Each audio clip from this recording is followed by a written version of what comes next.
అందరికీ నా నమస్కారాలండి. ఇప్పుడు మనం ఉస్మానియా యూనివర్సిటీకి సంబంధించి సెమిస్టర్ 6లో రిపోర్ట్ రైటింగ్ అనేది చూస్తున్నాం. ఈ రిపోర్ట్ రైటింగ్‌లో ఏంటంటే 5 రకాలటువంటి టాపిక్స్ లేదా సైడ్ హెడ్డింగ్స్ అనేవి మనం యూజ్ చేస్తూ రాయాల్సి ఉంటుంది. ఒక రిపోర్టర్ ఎలాగైతే తన యొక్క రీసెర్చ్‌ని లేదా తాను తెలుసుకున్న విషయాన్ని ప్రెజెంట్ చేస్తాడో, అట్లా మనం ప్రెజెంట్ చేయాల్సి ఉంటుంది. ఆ టాపిక్ యొక్క ఇంట్రో రాయాల్సి ఉంటుంది.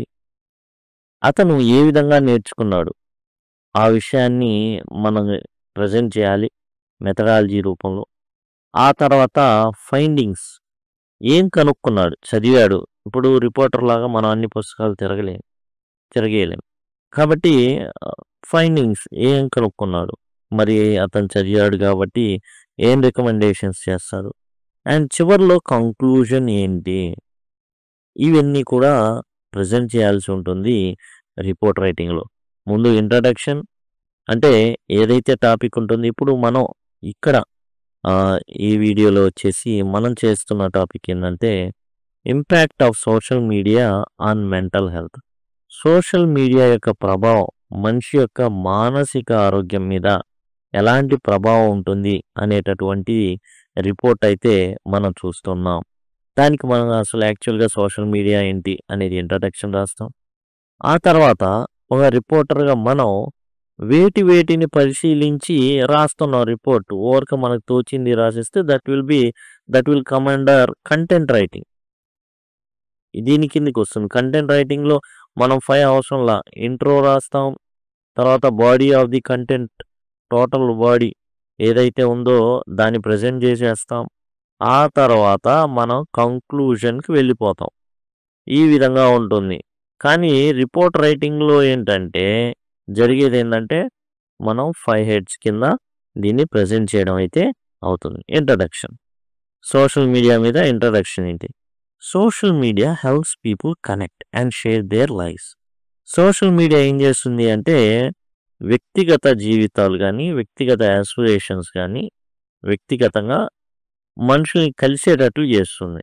అంటే యాజ్ పర్ ఆన్లైన్ అంతే. But it can also have some bad effects. అంత మాత్రాన ఇదంతా గుడ్ అంటే కాదు, కొన్ని బ్యాడ్ ఎఫెక్ట్స్ కూడా ఉన్నాయి. This report talks about how social media effects mental health. ఇది ఎట్లాంటి దుష్పరిణామాలు ఉంటాయి మనిషి యొక్క మానసిక ఆరోగ్యం మీద. మనిషికి యాక్చువల్గా కావాల్సింది మానసిక ఆరోగ్యం చాలా చాలా ముఖ్యం.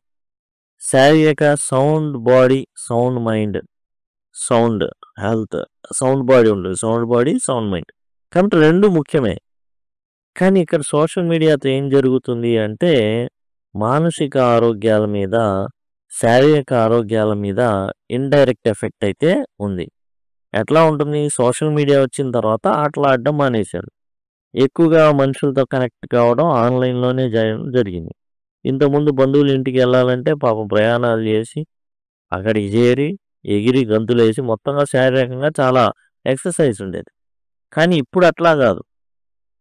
వీళ్ళు ఒక వీడియో తీసి ప్రజెంట్ చేస్తే వాళ్ళు ఒక వీడియో తీసి పెడుతుంటారు. అన్నీ కూడా ఆన్లైన్ అయిపోయినాయి. ఈ శారీరక ఏవైతే ఉన్నాయో అవన్నీ తగ్గిపోయినాయి. మానసికంగా కూడా చాలా ప్రాబ్లమాటిక్ సిచ్యువేషన్స్ అని ఏర్పడినాయి. మెథడాలజీ ఎలా చేశారు ఈ రిపోర్ట్ రాయడానికి? ఎట్లాంటి సోర్సెస్ని మనం పరిగణలోకి తీసుకున్నాం? వి రెడ్ ఆర్టికల్స్ చదివాం, వేరియస్ ఆర్టికల్స్ ఎవరైతే సైంటిస్టులు వాళ్ళు రాశారో. Talk to the people about their experience with social media.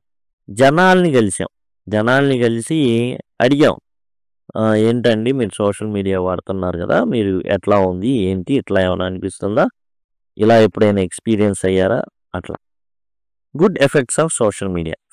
ఫైండింగ్స్లో మనం ఏం చేస్తామంటే పాజిటివ్స్ చూస్తాం అండ్ నెగిటివ్స్ చూస్తాం. అన్ని విషయాలకి పాజిటివ్స్ ఉండకపోవచ్చు. ఇప్పుడు గ్లోబల్ వార్మింగ్ జరుగుతుంది. గ్లోబల్ వార్మింగ్ జరిగితే పాజిటివ్స్ ఏంటి? మనిషి పోతున్నాడంటే. కాబట్టి దానికి ఏంటంటే సోర్సెస్ ఏంటి, గ్లోబల్ వార్మింగ్ జరుగుతున్నాయి, సోర్సెస్ ఏంటి, వాటిని ఎట్లా తగ్గించాలి అనేది మనం చూస్తాం. నెగిటివ్ ఎటు రాస్తాం అనుకున్న వాటికి. దీనికైతే పాజిటివ్స్ ఉన్నాయి, నెగిటివ్స్ ఉన్నాయి. Helps people stay connected with friends and family. జనాలందరూ కూడా కలిసిమెలిసి ఉండడానికి ఫ్రెండ్స్‌తో, ఫ్యామిలీతో ఎప్పుడు 24/7 కలిసి ఉండం గదా బంధువులతో. కానీ సోషల్ మీడియా వచ్చిన తర్వాత మనం ఎట్ ఎనీ టైమ్ ఏది జరిగినా న్యూస్ షేర్ జేసుకోవచ్చు. అండ్ బిలాంగింగ్‌నెస్ ఒకటి క్రియేట్ చేయొచ్చు. మిమ్మల్ని కేర్ తీసుకుంటున్నాం అనేటటువంటి సైకలాజికల్‌గా ఒక ఎన్వైర్న్‌మెంట్‌ని క్రియేట్ జేయొచ్చు. Spreads awareness about important issues. చాలామంది చాలా విషయాల్లో ఏం జేస్తుంటారంటే అవేర్‌నెస్ క్రియేట్ జేస్తూ ఉంటారు. ఆన్‌లైన్ స్కామ్స్ కావచ్చు, లేకపోతే ఇలా దొంగలు వస్తున్నారు జాగ్రత్త అని జెప్పొచ్చు. Allows people to express there creativity. అసలు చాలా డాన్స్‌లు వేస్తుంటారు. రకరకాల క్రియేటివ్ వర్క్స్ చేస్తూ ఉంటారు. Bad effects of social media.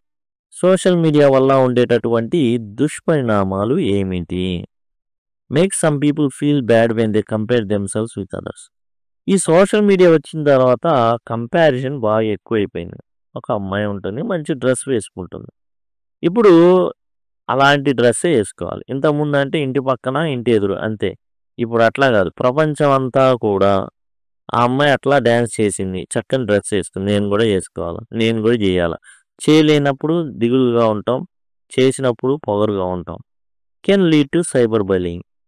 అంటే కొంతమంది ఏం జేస్తున్నారంటే ముఖ్యంగా అమ్మాయిలకి ఇది ప్రాబ్లమ్ ఉంది. సైబర్ బుల్లీయింగ్ అనేది అబ్బాయిలకి కూడా ఉంది. లేదని గాదు. అమ్మాయిలకి ఎక్కువగా ఉందని జెప్తున్నాను. ఏందంటే తిట్టడం, దూషించడం. ఏదైనా చేస్తే వంట చేసే ఆమైనా, లేకపోతే ముసలామె అయినా, లేకపోతే చిన్నమ్మాయైనా, ఎవరినైనా గానీ కొంతమంది ఏదైతే జనరల్‌గా స్కూళ్ళల్లో ఉంటారు. స్కూళ్ళలో మనం చూసే ఉంటాం. బెదిరిస్తుంటారు. కాలేజీల్లో బెదిరించేవాళ్ళుంటారు. అదే సెక్షను ఇక్కడ విచ్చలవిడిగా బెదిరిస్తుంటారనమాట. తిడుతుంటారు, దూషిస్తుంటారు. Makes people feel left out if they see others having fun online. కొంతమందేమో చాలా ఎంజాయ్ చేస్తుంటారు. ఫ్రీ ఫైర్‌లు ఆడుతుంటారు. రకరకాలయి ఆడుతూ ఉంటారు. అరే! మనం వాళ్ళలాగా ఉండలేకపోతున్నామే. మనల్ని మనం వాళ్ళలాగా జీవించట్లేదేంది అనే భావనకైతే రావచ్చు. రికమెండేషన్స్. ఇక మనం మొత్తానికి రీసెర్చ్ చేసాం కదా! మన రికమెండేషన్స్ మనం ప్రొవైడ్ చేయాలి. ఏంటంటే people should use social media for a limited time. ఒక టైం అంటూ పెట్టుకోవాలండి. మనిషి ఉన్నది 24 అవర్సే. 7 రోజులు 24 గంటలే ఉంటాయి. అంతకుమించి ఉండవు. కాబట్టి మనం ఏం చేయాలి అంటే చాలా చాలా ప్రాపర్‌గా యుటిలైజేషన్ అనేది ఉండాలి. అంటే కొంత టైం వరకే ఉండాలి. School should teach students how to use social media safely. Social మీడియాని చాలా సేఫ్‌గా ఎలా వాడుకోవాలి. మనకు తెలియకుండానే మన కార్డ్సు, మన జీవితం మొత్తం కూడా పెట్టేస్తుంటాం. కాబట్టి దీని ద్వారా ఏం జరుగుతుందంటే చాలా చాలా ప్రమాదాలు జరిగేటటువంటి పాసిబిలిటీ. మన ఫ్యామిలీ పెడతాం. ఎంతమంది పిల్లలు ఉన్నారో పెడతాం. ఫోటోలు పెట్టేస్తాం. ఏముంది ఎవరైనా కిడ్నాపర్ ఏమైనా ఉన్నారనుకోండి. వాడికి అడ్రస్‌లు అయన్నీ తెలిసి నెట్‌వర్త్ ఎక్కువుంది. అట్లాంటియి ఉన్నాయనుకోండి ఫోటోలు పెట్టేస్తుంటారు. డెబిట్ కార్డులు, క్రెడిట్ కార్డులు, ఆధార్‌లు అన్నీ దొరికేస్తే ఏముంది? People should spend more time with family and friends in real life. జనరల్‌గా ఏందంటే ఫిజికల్‌గా మన ప్రెజెన్స్‌ని ఉంచితే బాగుంటుంది. అంటే ఎళ్లి కలవడం అనేది ముఖ్యం. ఆన్‌లైన్‌లోనే కాదు. Conclusion. Social media has both good and bad effects. Social media వల్ల మంచుంది, చెడుంది. ఇఫ్ యూజ్డ్ కేర్‌ఫుల్లీ ప్రాపర్‌గా గనక యూజ్ చేయకపోతే ప్రాపర్‌గా యూజ్ చేస్తే ఇట్ కెన్ బి హెల్ప్‌ఫుల్. బాగుంటుంది, సహాయకారిగా ఉంటుంది. But people should be mindful of how it effects there feelings. కాబట్టి కొంతమంది ఊరకనే ఫీల్ అయిపోతూ ఉంటారు. ముఖ్యంగా అమ్మాయిలు. చాలామంది ఈ సైబర్ బుల్లీయింగ్ వల్ల రకరకాలుగా తిడుతుంటారు. నీకు పని పాట లేదా అని. అది చాలా మైనర్. చాలా ఎక్కువగా ఉంటాయి. మీ నాన్న నిన్ను కంట్రోల్‌లో పెట్టట్లేదా? నీకు మొగుడు లేడా? ఇట్లాంటివి రకరకాలు పాపం పెద్ద పెద్దోళ్ళు పెడితే ఇలాంటి కామెంట్స్ ఇంకా దారుణంగా పెడుతుంటారు. ఇలాంటి వల్ల ఏందంటే వాళ్ళు చాలా చాలా ఫీల్ అవుతారు. జనరల్‌గా ఫిజికల్‌గా ఎవరు మొహాన అనరు. కానీ ఇవి ఏందంటే ఎవడేం పట్టించుకోడు. ఎవడు ఏమీ చేయలేడు, పీకలేడు అన్నట్టుగా రకరకాలుగా ఏం చేయలేడు మమ్మల్ని. ఎవ్వరు ఏం చేయలేరు. అన్నట్టుగా ఏం చేస్తుంటారంటే ఇలాంటివి పాపం వాళ్ళని వేధిస్తూ ఉంటారు. మోస్ట్ అయితే దానికి కూడా కొన్ని ఉన్నాయి. వాళ్ళ వరకు మనం బ్లాక్ చేయొచ్చు. ఇలాంటివి మనం ప్రొటెక్షన్ సైడ్ ఉండి మనం సోషల్ మీడియానైతే వాడుకోవాలి. ఇదండి the impact of social media and mental health. మరి ఎట్లా రాయాలి? ఇప్పుడు బాగానే ఉంది. ఇంట్రడక్షన్ బాగుంది. మెథడాలజీ బాగుంది. ఫైండింగ్స్ బాగుంది. రికమెండేషన్ బాగుంది. కంక్లూషన్. ఇవి మనం ఓన్‌గా రాయాలని. వాడిచ్చిన డేటాని బట్టి మనం అర్థం చేసుకొని ఓన్‌గా బ్రెయిన్ స్టార్మ్ చేసుకొని ఈ 5 హెడ్స్ కింద ఏదైతే రిపోర్ట్ రైటింగ్ ఉందో అందులో 5 హెడ్స్ మనం చెప్పుకున్నాం కదా! ఇంట్రో కింద ఏది రావాలి? ఇంట్రో కింద ఏదైతే నార్మల్‌గా వాటి అర్థాలేంటి? ఎలాంటివి మనం వాడుతున్నాం లేదా అది. మెథడాలజీ ఎలా మనం కనుక్కుంటాం? Books, peoples, రిపోర్ట్సే. అంతకుమించి ఏముండదు. బుక్స్ చదువుతాం, రిపోర్ట్స్ చదువుతాం, జనాల్ని కలుస్తాం. అంతకుమించి ఇంకేముంది? ఆన్‌లైన్‌లో సెర్చ్ చేస్తాం. ఫైండింగ్స్ కనుక్కున్న విషయాలు రాయడం. రికమెండ్ చేయడం. మనం ఏమనుకుంటాం మనం కష్టపడి మరి ఇంత రీసెర్చ్ చేసినప్పుడు మనం చెప్పాలిగా ఏదో ఒకటి అది. కంక్లూజన్. ఓన్‌గానే రాయాల్సి ఉంటుంది. బట్టి చేయాల్సిన అవసరం అయితే లేదు. ఇదండి టోటల్‌గా the impact of social media on mental health. And మీకు దీనికి సంబంధించిన టోటల్ కావాలి అనుకుంటే ఐకార్డ్స్ వస్తూ ఉంటాయి. ఉస్మానియా యూనివర్సిటీ 6 సెమ్‌కి సంబంధించి ఐకార్డ్స్ ఇట్లా వస్తూ ఉంటాయి మొబైల్‌లో చూస్తుంటే. వాటి ద్వారా యాక్సెస్ చేయొచ్చు. ఎండ్ స్క్రీన్స్ ఇప్పుడు ఒక 10 సెకండ్‌లో మీకు ఎండ్ స్క్రీన్ వస్తుంది. దాని ద్వారా కూడా చేయొచ్చు. లేదు సింపుల్‌గా ఇయన్నీ నాకు తెలీదని అంటే లింక్ అని అడిగితే ఖచ్చితంగా నేను లింక్ ప్రొవైడ్ చేస్తాను. డిస్క్రిప్షన్‌లో కూడా లింక్స్ ఉన్నాయి. దయచేసి గమనించండి.